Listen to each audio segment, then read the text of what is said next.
Hello and welcome to Tea with Tolkien, an online community for the Hobbit at heart.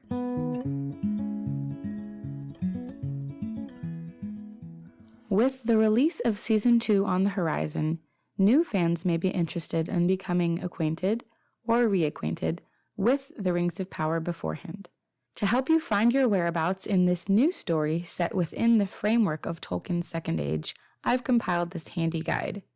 Please be aware that this guide will contain spoilers for Season 1, especially as we are recapping the important events of the season before looking forward to Season 2. So let's start by looking at the official series synopsis, which was released by Amazon themselves. They write, Prime Video's The Lord of the Rings, The Rings of Power, brings to screens for the very first time the heroic deeds of the fabled Second Age of Middle-earth's history. This epic drama is set thousands of years before the events of J.R.R. Tolkien's The Hobbit and The Lord of the Rings, and will take viewers back to an era in which great powers were forged. Kingdoms rose to glory and fell to ruin, unlikely heroes were tested, hope hung by the finest of threads, and the greatest villain that ever flowed from Tolkien's pen threatened to cover all the world in darkness. Beginning in a time of relative peace, the series follows an ensemble cast of characters, both familiar and new, as they confront the long-feared re-emergence of evil to Middle-earth. From the darkest depths of the Misty Mountains, to the majestic forests of the elf capital Lindon, to the breathtaking island kingdom of Númenor, to the furthest reaches of the map, these kingdoms and characters will carve out legacies that live on long after they are gone. Timeline. When does the Rings of Power take place? The Lord of the Rings, The Rings of Power is set in the mid to late Second Age of Middle-earth. For comparison, The Hobbit and The Lord of the Rings take place at the end of the Third Age, so there is approximately 3,000 years between the Rings of Power and the beginning of The Hobbit. The timeline for this series is a little more complicated than that, however, because the writers have moved certain events around for the sake of their narrative. For an in-depth discussion of the timeline as it has been shifted for the series, I recommend this video that I put together, and it will be linked in the description. It's called Canon Events and Timelines in the Rings of Power, Season 1 and Looking Towards Season 2. In the novels, the aforementioned things take place over thousands of years, but Payne and McKay, the showrunners, have compressed events into a single point of time. It is their biggest deviation from the text, according to Vanity Fair, and they know it's a big swing. We talked with the Tolkien estate, says Payne.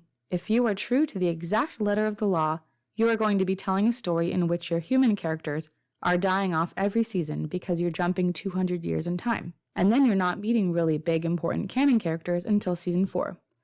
Look, there might be some fans who want us to do a documentary of Middle-earth, but we're going to tell one story that unites all things. Now, this quote is a bit divisive, and there are some of us who did want a documentary, but that's a conversation for another time. One of the first questions that I get when speaking about the Rings of Power is, what book is this series based on? Which of Tolkien's works does Amazon have the rights to use? So strictly speaking, Amazon officially has the rights to use material from The Hobbit and The Lord of the Rings, including its appendices, for this series. Do not have the rights to The Silmarillion, Unfinished Tales, any volume of the history of Middle-earth, or Tolkien's letters. However, the show's producers are working closely with the Tolkien estate and may be granted permission to use certain elements of other works on a case-by-case basis, but this is something that is not made public. In an interview with Vanity Fair, showrunner J.D. Payne said, "We have the rights solely to The Fellowship of the Ring, The Two Towers, The Return of the King, the appendices, and The Hobbit. And that's it. We do not have the rights to The Silmarillion, Unfinished Tales, The History of Middle-earth, or any of those other books." It is also very important to be clear that this series draws from the general framework Tolkien laid down for the Second Age, while telling a story that the showrunners aspire to call the novel Tolkien never wrote. So I wouldn't call this a direct adaptation, rather a new take on Middle-earth. While Amazon does not have the rights to this text, I highly recommend The Fall of Númenor to anyone who is interested in learning about the Second Age according to what Tolkien himself wrote. I can't recommend this book enough. It's truly a wonderful book, and we've done and our book club did a 10-part series on this book. If you are interested in learning more about it, you can find that pretty easily on my website, teawithtolkien.com/FON. Locations you'll see on screen. Viewers may notice that the world of the Rings of Power does look a bit different geographically than it does in both the First and Third Age. So let's spend a moment becoming familiar with the landscape of the Second Age. Locations you will see on screen. Let's begin with the elvish realms of Lindon and Eregion. Lindon is home to Gil-galad, the High King of the Noldor. Eregion is the realm of Lord Celebrimbor and home to the Gwaith y Myrddin, the elven smiths who forged the Rings of Power. So both are pretty important.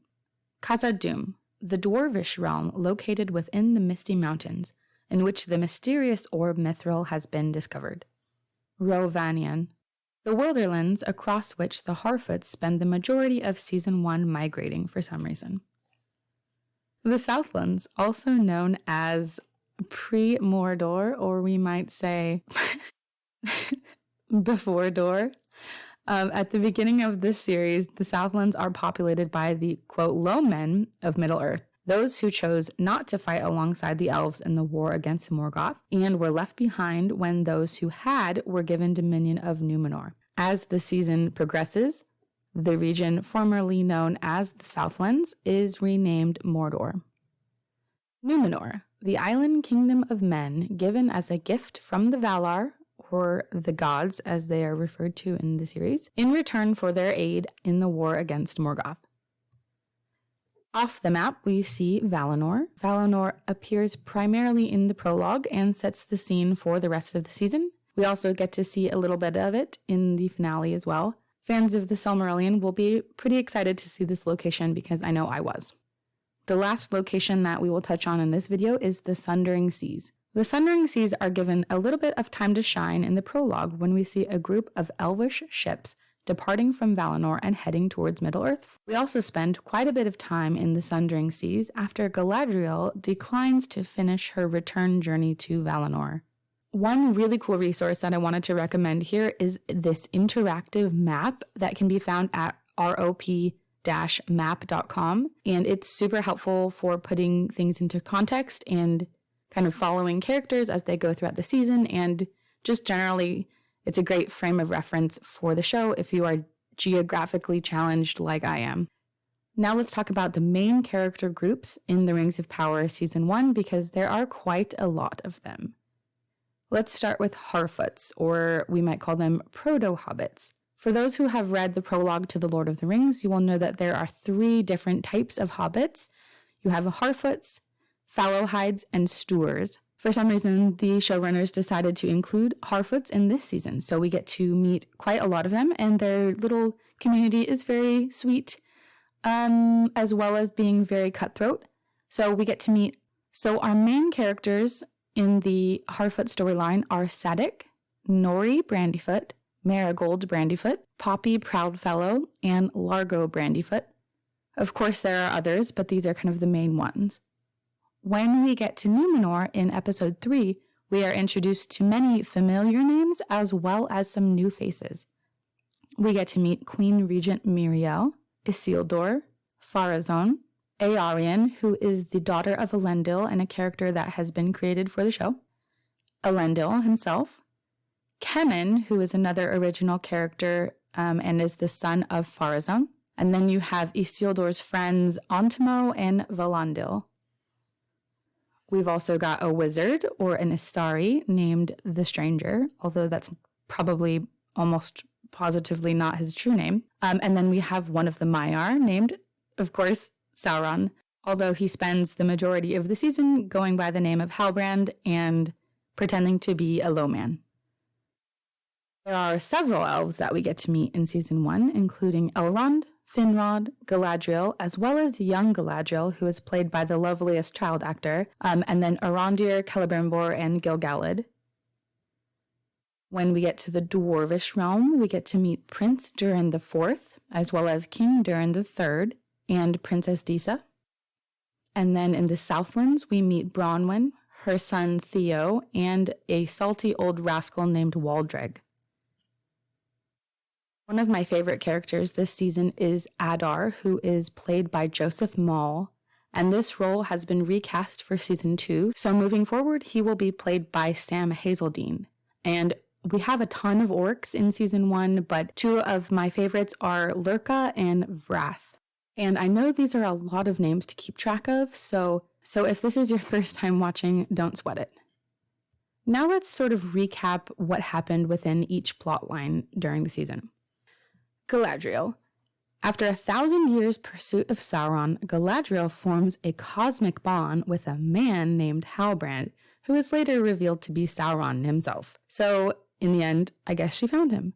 In the season finale, Sauron proposes a cosmic and platonic and non-romantic partnership between himself and Galadriel, but is ultimately rejected and then flees to Mordor. Elven fading. As the season begins, the elves of Middle-earth have somehow become convinced that they need to bathe all remaining elves in the light of Valinor, or else their spirits will fade and they will be forced to depart from Middle-earth. And they need this to happen by spring.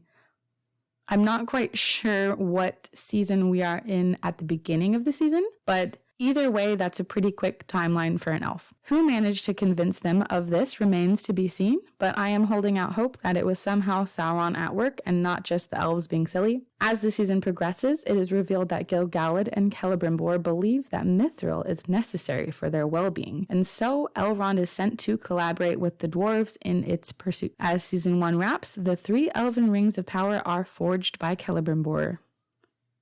Númenóreans. Galadriel's arrival in Númenor marks the beginning of upheaval within Númenor, worsening tensions between those faithful to the old ways, signified primarily by friendship with the elves, and those who would separate themselves from their alliance with the elves, especially those who don't want the elves to take their jobs. Southlanders. The Lomen of the Southlands live under the surveillance of the elves and soon find themselves under a new form of oppression from the orcs as their home is transformed into a wasteland by the eruption of Mount Doom and renamed Mordor, so they are having a very rough time in the Southlands. Harfoots. The distant ancestors of the hobbits that you know from The Lord of the Rings, the Harfoots are a migratory people determined to remain hidden from the big world outside of their small community. But when a mysterious stranger arrives in their midst, everything will change. At the end of the season, the Harfoot child Nori departs alongside the stranger on an adventure towards the land of Rhûn, where he will attempt to learn more about his identity and power. And of course, I've saved the best for last, so let's talk about the dwarves. The dwarves of Khazad-dûm pride themselves in their craftsmanship and innovation. At the start of the series, it is revealed that the dwarven miners have discovered a new ore called mithril, which could mark the beginning of a new era for their people. However, this ore proves perilous to mine, and any attempt to mine for mithril is forbidden by the dwarven king Durin III at the end of the season.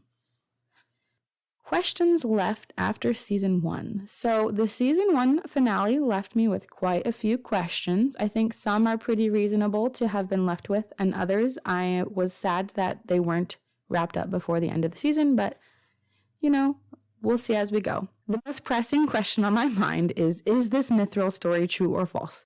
There has been a lot of debate and speculation over whether or not the mithril origin story told in season 1 is meant to be taken as a fact in the series. On the one hand, a lot of the story seems to hinge on it, but at the same time, it is referred to as apocryphal by Elrond, and it is, how to put it nicely, it's just a ridiculous story that I don't like. So, I would be very happy if it ends up not being true. But, for the sake of this video not being super long, I actually discussed the whole idea of mithril and why I think it's a lie of Sauron in another video, which will be linked in the description. It's called A Tale of Three Alloys. Is the Rings of Power's mithril origin story a lie of Sauron? Next up, who is the stranger? While many signs point to Gandalf, it's possible that the stranger could really be any of the wizards present in Tolkien's works. Radagast, Saruman, and possibly even one of the blue wizards are still on the table. I'm hoping that we'll find out who he actually is in season 2, but time will tell. What role will the Balrog play in the future of Khazad-dûm?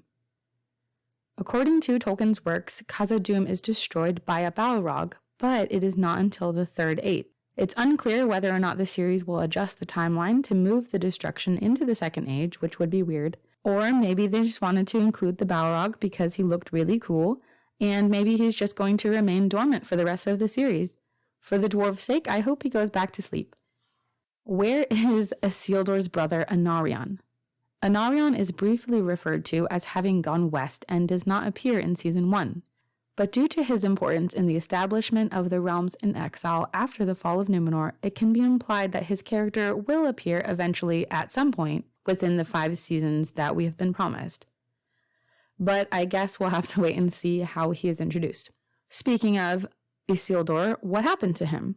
If you've seen the Lord of the Rings films or read the books, or even if you've just watched the first 5 minutes of The Fellowship of the Ring, you will know that Isildur does not die before certain events have happened, and those events have not happened yet, so it would follow that he is definitely not dead. He still has a few very important parts to play in the story of the Second Age before eventually his death, so it follows that Isildur is almost 100,000% not dead, and we will probably be reunited with him in Season 2. Another missing person that we have been wondering quite a lot about is Celeborn. Where is that guy? He's Galadriel's husband. He's kind of important. The question of Galadriel's missing husband has been a hot topic of conversation since the early days of Season 1. He went the entire season up until episode 7 without any mention of him, so I was kind of under the impression that they hadn't met yet. But then in episode 7, Galadriel casually mentions to Theo, or we could say that she confides in Theo, that he went off to war and she never saw him again. So it can be assumed that she assumes he's dead, but book or movie fans will know that Celeborn is very much alive and well in the Third Age, so there will have to be a reunion of sorts at some point. Either he actually died and he has been sent back to Middle-earth, or he's just lost somewhere. We have a lot of theories, but it's unclear where he is exactly. And whether or not we'll see him in Season 2 also remains to be seen, unfortunately. Why was Sauron on a raft in the middle of the ocean? It has been hinted that we will get an answer to this question in Season 2, and I'm very interested in the show's explanation for this.